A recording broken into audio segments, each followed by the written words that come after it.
ঠাকুরের গায়ে প্রাইমার পড়ে গেছে হোয়াইট কালারের, শুধু হোয়াইট কালারই কিন্তু একেবারে চোখ ধাঁধিয়ে যাচ্ছে। মা সরস্বতী আসছে ঘোড়ার রথে চড়ে, ওরা উইলি করে রয়েছে সিংহাসনের ওপর। এই পাশে রয়েছে কোলবালিশ, কোলবালিশের ওপর আরাম করে বসে রয়েছে হেলান দিয়ে। আর এখানে মায়ের মুখটি দেখো, একদম খুব মিষ্টি লাগছে। চুলের ওপর কত সুন্দর, কাঁধের মধ্যে এই বিনাটিকে নিয়ে মা এখানে গান করছে বা এটাকে বাজাচ্ছে, এরকম ডিজাইন এখানে করা হয়েছে।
তা শুরুতেই কিছু কিন্তু ঝলক দেখতে পেলে। যাই হোক, তোমরা ভাবছো যে কোথায় এসছি আমি, এরকম কনসেপ্টে ঠাকুর কোথাও দেখিনি।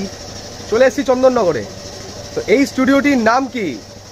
আমাদের কলকাতার অনাথ বন্ধু স্টুডিওর মতনই চন্দননগরে রয়েছে অনাথ বন্ধু পাল স্টুডিও। তো এই অনাথ বন্ধু পাল স্টুডিওতেও রয়েছে বিভিন্ন টাইপের বিভিন্ন রকম অসাধারণ সরস্বতী প্রতিমা। আর এর আগেও কিন্তু আমি অনেকগুলো ভিডিও আপলোড করেছি, না দেখে থাকলে উপরে আই বাটনে চেক করে দেখে পারো। চলো ভেতরে যাই, ভেতরে ঠাকুরগুলো দেখি কেমন হয়েছে। এই হলো পুরো স্টুডিওটি, এবং স্টুডিওটি বলতে গেলে এখান দিয়ে ঢুকে পেছন দিয়ে ঘুরে এই সাইড দিয়ে বেরোনো যায়, বা এই সাইড দিয়ে ঢুকে ওই পেছন দিয়ে ঘুরে এখান দিয়ে বেরোনো যায়। তো চলো আমি আস্তে আস্তে এদিক দিয়ে ঢুকি। আর এই স্টুডিওতে ঢুকতেই সবার আগে দেখাতে পাচ্ছি এখানে ঠাকুরের গায়ে প্রাইমার পড়ে গেছে হোয়াইট কালারের। আর ঠাকুরের রূপ দেখতে পাচ্ছ, রূপ নিয়ে তো আমি কোনো কথাই বলতে পারবো না। দেখো একবার খালি মায়ের মুখের যা কালার, বা মানে কালার তো যে ডিজাইন তৈরি হয়েছে, শুধু হোয়াইট কালারই কিন্তু একেবারে চোখ ধাঁধিয়ে যাচ্ছে। ওপরে দেখতে পাচ্ছ দুটো রাজহাঁসের মুখ রয়েছে, এবং নিচেও রয়েছে পরপর দুটো রাজহাঁস। আর এখানে মায়ের পজিশনটা দেখতে পাচ্ছ নিশ্চয় যথেষ্ট অ্যাট্রাকটিভ হয়েছে। এর পাশে ঘুরলেও এখানে দেখাতে আরেকটি সরস্বতী ঠাকুর রয়েছে, এখানে হরিণ রয়েছে। আর মা এখানে একটি গাছের মধ্যে বসে রয়েছে, তাও আবার হেলান দিয়ে। আর এখানে মায়ের ময়ূরটা মায়ের এই পাশে রয়েছে, আর এখানে মায়ের মুখটি দেখতেই পাচ্ছ, একদম ফুল অসাম। আর এই পাশে রয়েছে হলো ময়ূর, আর নিচে রয়েছে রাজহাঁস। এখানে গাছটি রয়েছে, গাছের মধ্যে একটা কাঠঠোকরা যেরকম থাকে কাঠঠোকরা, আর এখানে গিগিরি বা টিকটিকি কিছু একটা হবে, আমি ঠিক জানি না। আর এই উপরে রয়েছে আরও একটি পাখি, এরকম একটি ডিজাইন এখানে তৈরি করা হয়েছে। এই পাশে ঘুরতে গেলে এখানে দেখাতে পাচ্ছি মা সরস্বতী আসছে ঘোড়ার রথে চড়ে। এই দেখতেই পাচ্ছ নিচে রথের পায়া, আর এখানে ঘোড়া পুরো একেবারে উঁচু হয়ে রয়েছে, মানে সামনে দুপা তুলে রয়েছে, যেটাকে বলে বাইকে উইলি করে রয়েছে, বলে ঘোড়া উইলি করে রয়েছে। আর এখানে মায়ের রাজহাঁসটি দেখছে উড়ন্ত অবস্থায় মায়ের কাছে আসছে, পুরোপুরি ডানা মেলা। আর এখানে পুরোপুরি চালচিত্রের কাজটা নিয়ে তো কোনো কথাই হবে না। এখানে মা সরস্বতী দেখতে পাচ্ছ, রূপ নিয়ে কোনো কথা হবে না, এত সুন্দর করে তৈরি, পুরোপুরি গহনা অলঙ্কার ইচ অ্যান্ড এভরিথিং মাটির তৈরি, নিচ থেকে ওপর পর্যন্ত। পাশেও রয়েছে আরও একটি ঠাকুর, এই ঠাকুরটারও কাজ কিন্তু যথারীতিভাবে একদম স্ট্রেটভাবেই বসে রয়েছে একদম। আর এখানে চালচিত্র দেখতে পাচ্ছ, উপরে সবার আগে উপরে একটি মহাদেবের মুখের ছবি রয়েছে। আর এই ঠাকুরটা পুরোপুরি দেখতেই পাচ্ছ প্রাইমার কালার পড়েই গেছে একদম সামনাসামনি পুরো ডিজাইনটা। এর পাশেও রয়েছে আরও ঠাকুর, যেখানে মা একটি সিংহাসনের ওপর, এই পাশে রয়েছে কোলবালিশ, কোলবালিশের ওপর আরাম করে বসে রয়েছে হেলান দিয়ে। আর এখানে মায়ের মুখটি দেখো, একদম খুব মিষ্টি লাগছে। চুলের পুরো দিকটা প্রাইমার কালারটা হয়নি, যেহেতু মনে হয় মাটিটা শোকায়নি ওই জন্য। আর এখানে বিভিন্ন রকম নৃত্য করছে, এরকম চালচিত্র এরকম পুরো জায়গাটার মধ্যে সাজিয়ে দেওয়া হয়। আর এই উপরে রয়েছে মহাদেবের মুখ, আর এই মায়ের মুখ নিয়ে কোনো কথা হবে না। পাশেও রয়েছে আরও একটি ঠাকুর, সিমিলার বলতে গেলে এই ঠাকুরটির মতনই এরকম হেলান দিয়ে রয়েছে, কিন্তু এই ঠাকুরটি যেমন পাটা নামিয়ে রয়েছে, এই ঠাকুরটা পুরোপুরি সিংহাসনের মধ্যে পা তুলে আরাম করে বসে রয়েছে। বিশেষ করে এই ঠাকুরের মুখটা, এতগুলো ঠাকুর দেখালাম, প্রত্যেকটা ঠাকুরের থেকে একটু ডিফারেন্ট লাগছে। জানি না আমার কেন লাগছে, আশা করি তোমরাও কিছু লোক হলেও বুঝতে পারবে যে প্রত্যেক ঠাকুরের থেকে মুখগুলো ডিফারেন্ট লাগছে। কারণ প্রত্যেকটা ঠাকুরই তোমাদের আমি কিন্তু একদম মুখের সামনে নিয়ে একদম দেখাচ্ছি আমি। আর এখানে দেখতে পাচ্ছ রাজহাঁসটি মায়ের পায়ের ওপর বসে মায়ের দিকে মুখ চেয়ে রয়েছে, এই যে মুখটা রাজহাঁসটি মায়ের দিকে একদম তাকিয়ে রয়েছে। আর এখানকার মুকুটের কাজগুলো দেখেছো কত সুন্দর আলাদা আলাদা করে ডিজাইন করে তৈরি করা হয়। আর উপরের সিংহাসনটা পুরো ডিজাইনটা কিন্তু বলতে গেলে চোখে লেগে যাওয়ার মতো। পাশেও রয়েছে আরও একটি ঠাকুর, এই ঠাকুরটি বলতে গেলে নীল কালার না, ওপরে এই গ্রিন শেডটার জন্য রোদের রিফ্লেকশন এসে এরকম ব্লু কালারটি আসছে। আর এখানে মায়ের সিংহাসনের ওপরে রয়েছে দুটো রাজহাঁস, দেখতে পাচ্ছি রাজহাঁস না ময়ূর বুঝতে পারছি না, হ্যাঁ না ময়ূরই হবে। দেখো ময়ূর রয়েছে, এত বড় লেজ এই সাইডেও রয়েছে। আর ওপরে দেখতে পাচ্ছি রথের মতো একটা ডিজাইন করা রয়েছে, বাট এটা বলতে পারছি না আমি কি। কিন্তু এই মায়ের যে চুলের ডিজাইনটা একটু ডিফারেন্স টাইপ করা হয়েছে, একদম কার্লি টাইপের এই কপালের সামনে চুলটা রয়েছে, আর গহনার কাজ টাজ কিন্তু যথেষ্ট সুন্দর হয়েছে। আর এখানে বলতে গেলে মা যে সিংহাসনটা বসে রয়েছে, সিংহাসনটা বলতে গেলে একটি ময়ূরের মুখের মতন লাগছে আমার। দেখো কতটা সুন্দর ডিটেলভাবে কাজ করা হয়েছে পুরো বডিটার মধ্যে, এ দেখো একবার। আর এই পাশে রয়েছে রাজহাঁসটি, আর এই হলো মায়ের বিনাটি একটু অন্য টাইপের রয়েছে। এদিকে তোমাদের প্রত্যেক ঠাকুর দেখালাম যে যথেষ্ট সুন্দর হয়েছে, বা স্টুডিওর ওই দিকটা তো যাচ্ছে, ওখানেও কিন্তু আরো ঠাকুর হয়েছে, প্রাইমারের রং দেওয়া চলছে। কিন্তু এই ঠাকুরগুলো এই পাশে রয়েছে ছোট ছোট সরস্বতী ঠাকুর। এই যে দেখতে পাচ্ছ এখানে একের পর এক প্রত্যেকটা ছোট ছোট সরস্বতী ঠাকুর রয়েছে। এখানে যেমন দেখতে পাচ্ছ চতুর্ভুজা সরস্বতী ঠাকুর রয়েছে, ছোটোর মধ্যে মোটামুটি কত হবে 3 ফুটের মতন হাইট হবে। এখান থেকে ঘুরলেও রয়েছে আরও একের পর এক ঠাকুর। আমি তোমাদের যাচ্ছি, এই ঠাকুরগুলো সেরকম কোনো কাজ করেনি, কিন্তু বসে থাকা অবস্থায় রয়েছেন মা সরস্বতী ঠাকুর একের পর এক। দেখো আমি যাচ্ছি র্যান্ডমলি।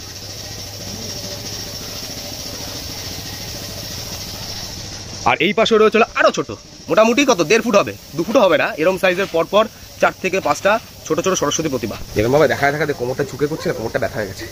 যাই হোক, এই পাশেও রয়েছে আরো ইউনিক স্টাইলের স্ট্যান্ডিং পজিশনের সরস্বতী প্রতিমা, ঠিক আমার এই পেছনে।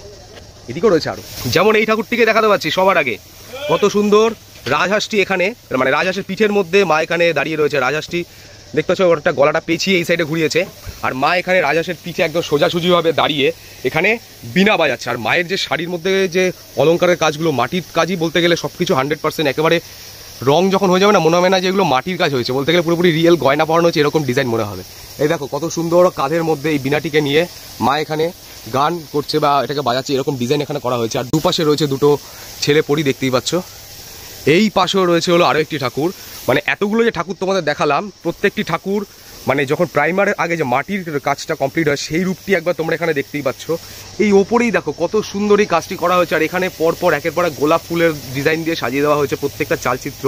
এখানে একটি পাতাও রয়েছে, এখানে গোলাপ ফুলও রয়েছে, আর মা এখানে দেখতে পাচ্ছ হাতটা তুলে রয়েছে, এখানে বাজাচ্ছে। একদম বলতে গেলে পদ্ম ফুলের উপর বসে রয়েছে, দেখতে পাচ্ছ পদ্ম ফুলের পাপড়ি, আর ওপরেই পদ্ম ফুলটা। আর এখানে মায়ের মুখটির কাজ দেখো, জানিয়ে বলতে গেলে আর কোনো কথা বলতে পারছি না, এতটা সুন্দর লাগছে এই মায়ের রূপটা। আর এখানে রাজহাঁসটিও বলতে গেলে মায়ের পাশ দিয়ে এই সাইডে নেমে এসেছে।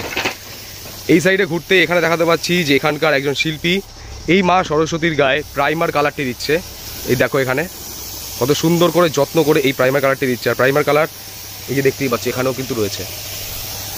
তো ওনার সামনে উনি আস্তে আস্তে কাজ করুক, ওনাকে আর ডিস্টার্ব করছি না। এই পাশেও কিন্তু আরো ঠাকুর সেগুলো আস্তে আস্তে দেখাই দিচ্ছি। যাই হোক, এই আপাতত এইটুখানি কাজ হয়েছে, পুরোপুরি জায়গাগুলো দেখছি একদম মানে কাঁচা রয়েছে, মাটির ওপর সদ্য দিয়েছে। আর এই ঠাকুরটি চালচিত্রের মধ্যে যে এত সুন্দর ডিপভাবে কাজ করা যত্ন সহকারে, মানে চোখে লেগে যাচ্ছে, এত সুন্দর হচ্ছে এখানে। তো এই মায়ের পাশেও রয়েছে আরও মা এখানে, এই মায়ের বিনাটা রয়েছে এই সাইডে। আর এই মা পজিশনটা দেখতে পাচ্ছ হাতের কিরকম একটা সুন্দর ডিজাইনে রয়েছে এখানে। আর এখানে চালচিত্রের মধ্যে এখানে হয়তো অন্য কোনো ডিজাইন দেওয়া যাচ্ছে, জায়গাটাকে পুরো আপাতত এমটি রাখা হয়েছে। এখানে কি টব রয়েছে, মনে হচ্ছে ফুল টুল রাখা হবে। এই নিচ থেকে ওপর পর্যন্ত এই মায়ের কাজ যথারীতিভাবে একেবারে চোখ ধাঁধানো হয়েছে। এই পাশে ঘুরতেও এই পাশেও রয়েছে আরও একটি ঠাকুর, এবং এই ঠাকুরের কাজ নিয়েও কোনো কথা হবে না। যেমন দেখতে পাচ্ছ এখানে মায়ের রূপটা যথেষ্ট সুন্দর রয়েছে, এখানে এই সাইডে ময়ূর রয়েছে, এবং এই মায়ের এই নিচেই রয়েছে কিন্তু রাজহাঁসটি, দেখো রাজহাঁসির মুখটা। আর এরকম ঠাকুর আর একটা দুটো বাকি রয়েছে, তার আগে তোমার দেখাচ্ছি এই ঠাকুরগুলো অপোজিটেও কিন্তু রয়েছে আরও ছোট ছোট, যেরকম একটু আগে দেখালো না বসে থাকা ঠাকুর, এই সাইডেও রয়েছে। এতক্ষণ ধরে দেখাচ্ছিলাম ওই সাইডে 2 ফুট বা 1.5 ফুটের ঠাকুর, আর এই সাইডে রয়েছে কিন্তু মোটামুটি প্রায় 4 ফুট 3.5 ফুট এরকম হাইটের ঠাকুর। এই প্রত্যেকটি ঠাকুরই বসে থাকা অবস্থায় রয়েছে, দেখতেই পাচ্ছ বসে মা এখানে বীণা বাজাচ্ছে।